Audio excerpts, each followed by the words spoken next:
Your home is where you spend majority of your time, and maybe you're itching for something new or you want to update the one you have. Well, today's show is all about creating a home that you love. And to find out why this little guy's here. Always so close.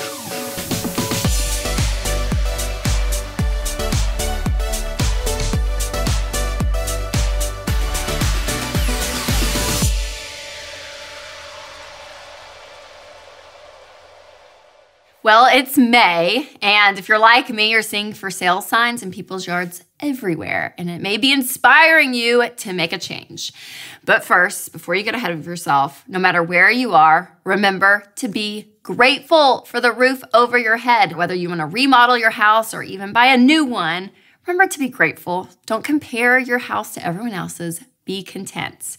But no matter which lane you fall in, whether you want to do some remodel or maybe you want to sell your house, we've got a great show for you today.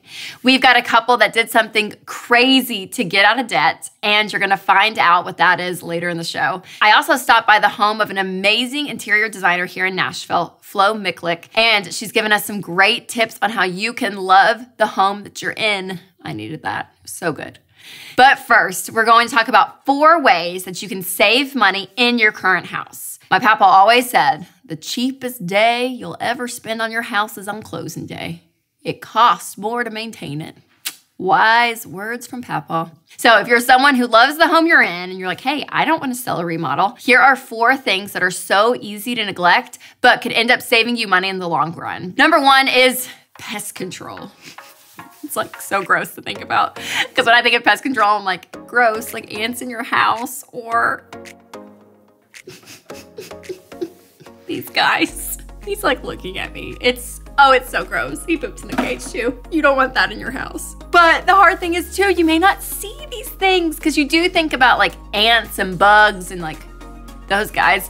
But I actually had a friend and a snake got stuck in their HVAC system and it stunk up their house for days. All right, pop quiz. If you were on Fear Factor and you were like in a big tub of snakes or these guys, which one would you rather be in? Comment below. I'm so curious. Mine, snakes for sure.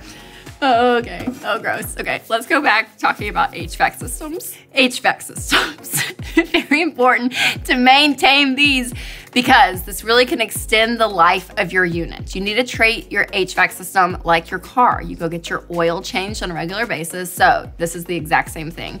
You need to get a professional to come out and check out your HVAC unit every year to make sure that it's running properly. So this will cost you around $100 a year, but it's so much better than spending thousands of dollars on a new unit altogether. Winston's dad owns a heating and air company, and so I called him and I was like, I need all your tips. So he said, do that for sure, and also change out your filters. If you do this every 90 days, every 6 months, it keeps it flowing easily as well. That's what I got from our conversation. I don't really understand how it works, but change your filters. Another great way to save money is to get a smart thermostat that you can program. According to energy.gov, turning the thermostat back just 7 to 10 degrees while you're at work or on vacation can save you up to 10% on your energy bill. And last but not least, the thing that's going to save you the most money is to make sure that you're not overpaying for your home insurance every month. Most people just put their insurance on autopilot, but it could be costing them.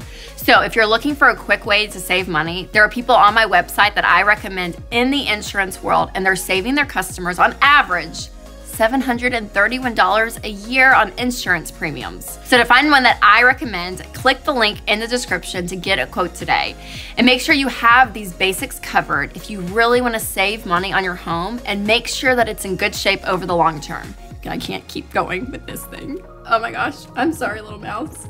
I'm sure people love mice. I don't like them. Can you get this? Sorry. Thank you. Oh gosh. Okay, let's go back and talking about our home, because if you're like me, it may take something a little bit bigger than just calling pest control or looking at your HVAC to make your home a place that you love. So like I said earlier, we have Flo, an interior decorator, coming on the show. But first, I just hit this moment, you guys, where I talk about like, don't compare your life to others. If people are going on vacation, you know, be grateful for where you are, your home, be grateful. I found myself in this comparison battle just a few weeks ago. 3 of my best friends are all moving.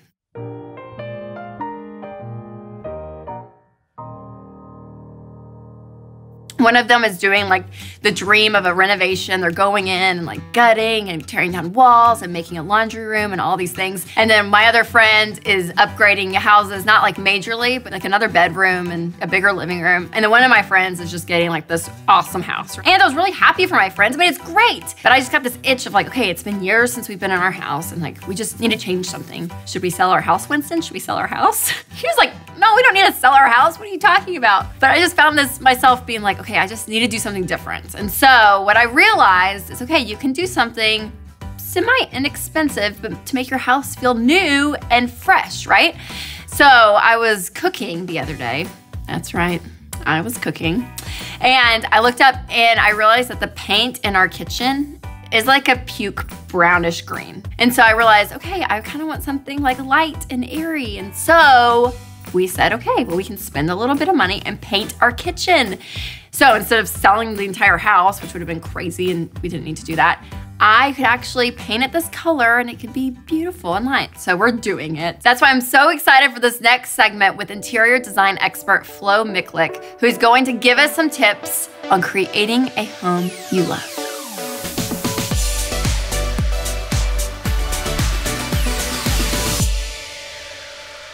This is Autumn Flora, and she is an amazing designer here in Nashville and an old friend, actually. Yes. We've known each other for a while. Long time. Yes, I know. So I'm so happy to have her on because I want you to give us some tips on when it comes to our house, how we can create really a home that we love. Thank you so much for having me here. Yes. This is really a treat to be on the show with you. Good, and to be able to give some good tips and advice to people who aren't working with a designer. So one thing is find out what room you want to remodel. Do you want to do a remodel? Do you want to do a redesign? What's going to make the biggest impact for your family and your life? Okay, so to create a home that you love, you can either go do a remodel where you hire a contractor and like rip stuff out. You could hire a designer and just do a redesign. But that all sounds so expensive. Like I hear that, I'm like, oh my gosh, how much is all that going to cost? So what do you do? It can get really expensive and you can do it on your own too. That's completely fine as long as you know what your budget is. And if you're working with a professional, make sure you give them your budget. They need to know what it is they're working with, how much money you're comfortable with spending so they can stay within that. So really, you need to focus on one or two areas. Start there. A lot of times for people, it's their main living space. So it's their kitchen and their great room. It's the two areas that, as a family, they spend time in or they entertain in. It's amazing where I've heard that whatever room is connected to the kitchen is where most people congregate. I can't tell you how many times I've had friends over a party. Everyone is around the island where the food is, where the beverages are. And then people will trickle off into somewhere else, but everyone ends up, you have 20 people in one space. In the kitchen, no matter how big or small it is. So if people don't have a huge budget and they're not able to go and hire a Flo, go hire a wonderful designer to come in, what do you suggest people do? There are so many ways that you can find inspiration that's not from a designer instructing you. We have such great resources now online or even still print. I still love all my magazines. So if you love magazines out there, you're okay. So go through a design magazine, rip out a photo that you love, go on House, find some photos, create a mood board on Pinterest. You know, find things that will help you inspire yourself. And also give you a visual on what you're trying to achieve. That's so good. So how do you find someone that you trust? Like who's a professional in your area that you know, okay, this person's gonna be legit? Good question. Obviously, if you're in the Nashville area, I can tell a couple of great names to use, but if you're not in the Nashville area, which not everybody watching your show is going to be, there are some great websites to go to. Angie's List has been around for years. I know people who have found great painters, even contractors on that website, so I highly recommend that. Another is House. A lot of people think that it's just something where you go and find photos on there and you can pull them in and, you know, that's what I kitchen inspiration or living room inspiration, but there are professionals listed on there. I'm listed on there as well as a professional. And another is Tackle. There are some wonderful services on there from painters to, you know, somebody to, you know, go pressure wash something if you're looking at doing an outdoor area. Okay, you mentioned a budget.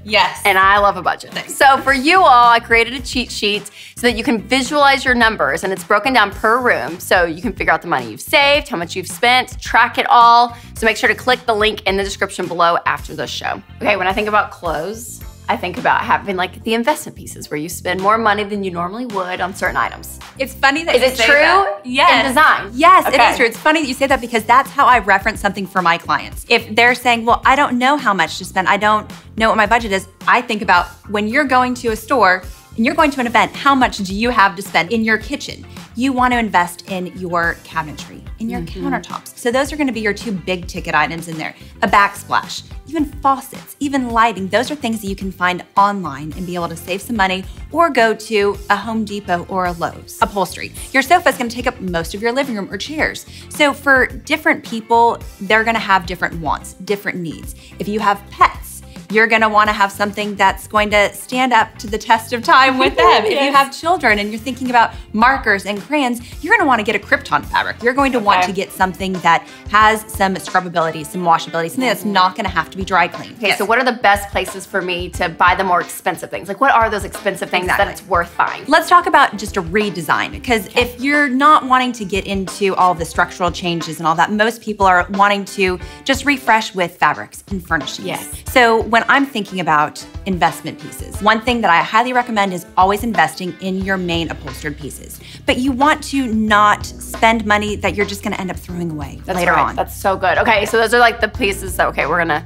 invest heavily in. So what are the things, let's say just like accessories, like more inexpensive things, where are your favorite places to get those? Hands down, Home Goods. If you have a Home Goods in your town, go to Home Goods. I love Home Goods. They're wonderful. It's always changing. So no matter if you need something that's seasonal, they have it. If you want something that is, you know, with your own color scheme, it's color coordinated. It's not hard to do by yourself. Beautiful. So go there and look through, you know, the blues if you have blue in your house. And you can find things that are gonna be inexpensive enough. I like to change things out with the seasons too. So good. Oh, I love it. Oh my gosh, Flo, thank you. You're so Seriously, welcome. so helpful. I mean, to so create a welcome. home, because a home is a place that you're gonna be It is. all the time, right? Before you leave work, after work, with the kids, your family. I mean, it's a home you really wanna create something that you love. Okay, I'm gonna take your tips. Use them in my life. Good. When I paint my kitchen, a beautiful white. So, a beautiful white. Thank you so much for coming You're on. so welcome.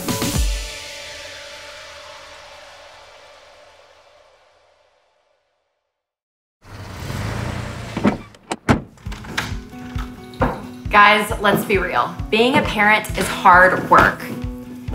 Now that I have 2 daughters of my own, it feels like the to-do list never ends. And as every parent knows, your priorities change and you have to make important decisions for your child's future. That's why term life insurance is a must for every parent.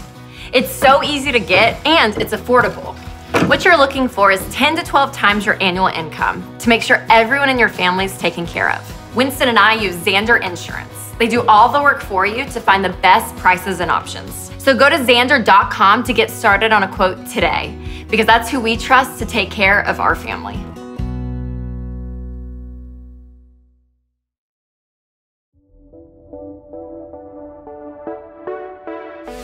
Next is an amazing story about a couple who did something radical, you guys. They sold their house to pay off debt.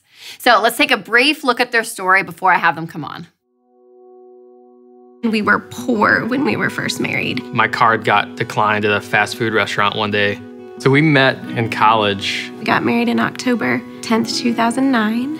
I didn't really have knowledge about what that meant to have student loans. So we lived off of student loans. We went through Financial Peace University within 6 months of being married. So we finally got on a budget, and we've been budgeting for 7 years. But one of the things we never talked about was how much debt we had. And I would try and present it to Steph, and she'd just brick wall. Yep. Just, no, I don't want to know the number. I felt a lot of shame because I was the one that carried the bulk of this debt. With student loans, we had $137,000. And then last fall, our daughter was having trouble breathing, ended up being a 3-night stay in the Vanderbilt ICU. And so that racked up about $5,000 worth of medical debt. Even though I was obviously very present with my daughter, in the back of my mind, I was still thinking, oh no, I know this is going to be an expense and we already have this huge amount of debt. A couple months later, we were looking at how we were gonna debt snowball this thing and what could we sell, what do we do? And then she came to me. I just had this, I don't know if it was vision or what it was, but just this thought of, what if you sold the house? That would leave us with like $35,000 in debt. We could snowball that quickly. And that presentation of the question was what got me on board. Wow, what an incredible story. I love these kinds of stories where people do something that's so difficult and so different than what the world says they should do, and it pays off, literally. So here I brought in Taylor and Steph to join me because I just want to dive more into their story. So thanks you guys for being here. Yeah. Seriously, I mean, y'all sold your house to get out of debt. It's crazy. Crazy. Yes. Okay, I want to dig into that because that's just huge. But first, majority of your debt was student loans, right? Yes. Okay, and how much total again? Was it? $137,000. So when you signed up for student loans, I'm just curious, like what was your thought as you're going into it? Like, did you have any idea of the repercussions later in life? Yeah, so the majority of those student loans were mine. And I It's okay, Steph. You're getting through it. yes. I chose to go to 2 private schools for my bachelor's and my master's degree. And my parents owned a farm and just couldn't afford to pay for that. So that was the majority of our debt. I didn't understand. I mean, your brain's not even fully formed at 18, let's be honest. Right. I've heard that. So I didn't even understand what that looked like later on in life. Once we got married, we had to live off of some of those student loans. Yes. So we took out even more than actually what was paid for just through education. Yeah, totally, which is so normal. Like I'm hearing that more and more that people are doing that and the repercussions of it, they don't know at 18. You guys were great because you guys budgeted together pretty early on, right? So were y'all always on the same page, do you feel like? No. My card got declined. We had no idea what we were going to do. So we called my parents and they bought us a Financial Peace University kit, sent it to us. It took me a while still to kind of get into it. So you guys have been married a little over 8 years. Yes. So what year was this? This was 6 months Within in. 6 months. Okay, so you're newlyweds. Yes. Yeah, yes. we're newlyweds, don't have any money, have no idea how we're going to pay for anything. And did you guys start budgeting more together after Financial Peace University? I did it after Financial Peace University. I am the, he's the free spirit. And I am the planner. Like I did a lot of the budgeting at the beginning. We had some conversations, but not until fairly recently did we get really serious about where we were as far as debt snowballing goes. Yes, because you guys budgeted together, but you weren't necessarily talking about the debt, which I think is so interesting. Okay, so what prevented both of you? Because I heard a little bit of like shame because you're like, all the student loans were mine. Like you already like just confessed to that.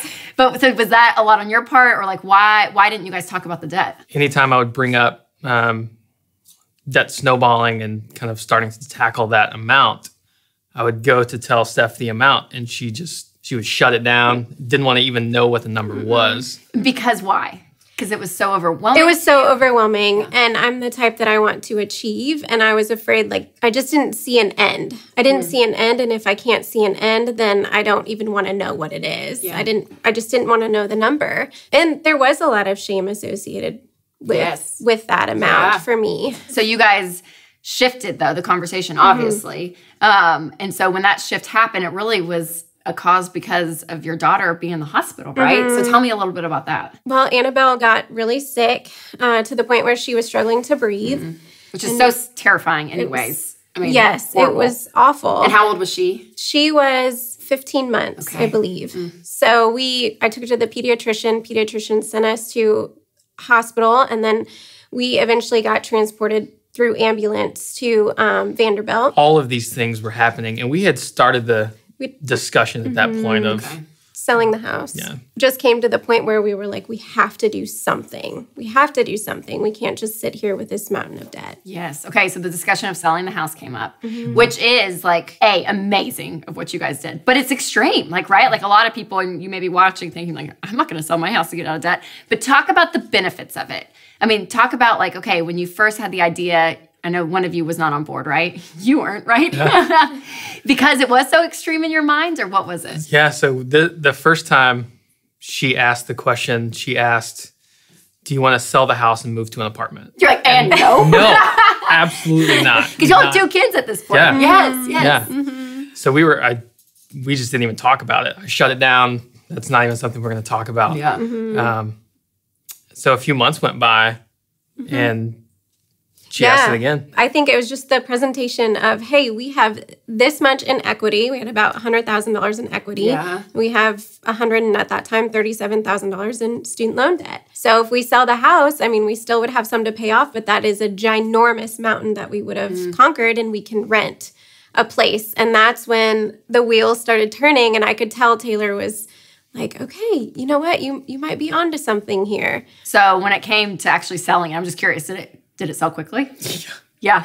He's like, yes. Yeah. We were under contract in 30 hours for $5,000 above asking. Oh my goodness. Okay, so when that happens and you get the offer and you're like, okay, we're about to sell our house. Emotionally, like, is that sad for you? Because I always think about moving out of the house that you brought your babies home to. Is that the same place? And it's like all these memories, and you know you're about to do this amazing step, but it's an emotional thing to sell your home. So how was it? Were you guys just like gung-ho about it, or what? We had to find a place to live. Yeah. We didn't have anything lined up. I had an emotional moment after we accepted the offer. Yes. But it was a moment because I knew just what the ending would look like. And I knew at that point that we just had so many confirmations of peace throughout that process that that's exactly what we were supposed to do. Okay, so what have been like the biggest changes so far? Well, on March 7th, we walked out with a check of over $100,000, and that was incredible. For a while, we just like would check our bank account and be like, oh my gosh, this is awesome. We have this amount of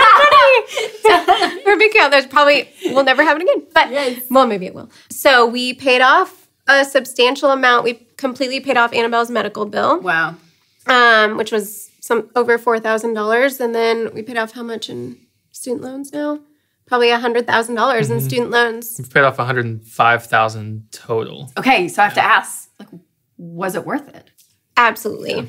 100%. And the relief you felt, is it everything you thought it would be? I think it's been more. Yeah. We were looking at 20, 30 years of being debt-free. And now we should be totally debt-free within a couple of years. I mean, absolutely incredible. I'm not kidding you. The amount of sacrifice you did, and just to think of how quickly you're going to get out of debt and your kids' lives, I mean, everything around it. It's really a decision that not a lot of people want to make because they're scared and probably intimidated by the idea. And you guys stepped into that, even with a little bit of fear and maybe even a little bit of, and you did it. And for you guys out there watching, maybe some of you are hundreds of $1,000s in debt, and you're sitting there thinking, you know, it's going to take us 20, 30 years to pay this off. And maybe you choose to make a decision from being inspired by their story of like, hey, we are going to sell our house to do this. Or maybe some of you, it's just sacrificing lifestyle. But no matter who you are, if you're looking to sell your home, make sure you find someone in your area that you trust. And I have agents all over the country that I recommend. And these agents can get you close to $5,000 more at closing. And your home is only on the market for 10 days on average. I mean, seriously, these people are amazing. So make sure to click the link in the description below. Well, thanks you guys again for being here and sharing your story. I mean, absolutely incredible.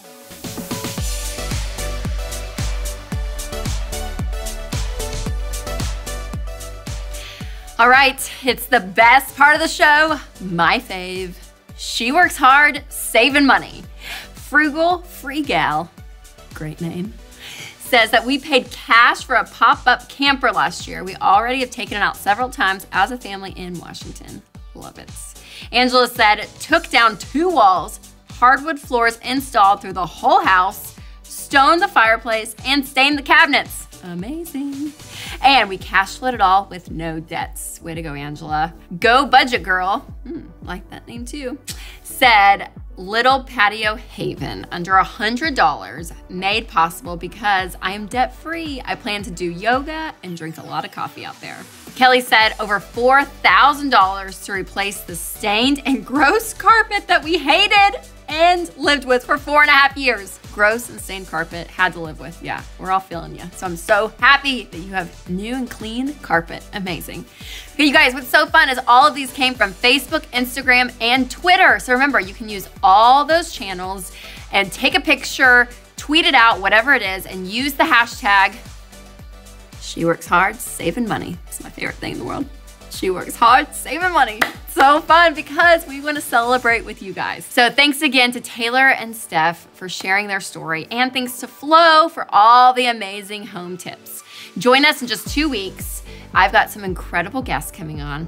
may or may not be my dad, Dave Ramsey, and parenting expert, Dr. Meg Meeker. You won't want to miss it. Well, thanks again, you guys, for watching this episode. And remember to take control of your money and create a life you love.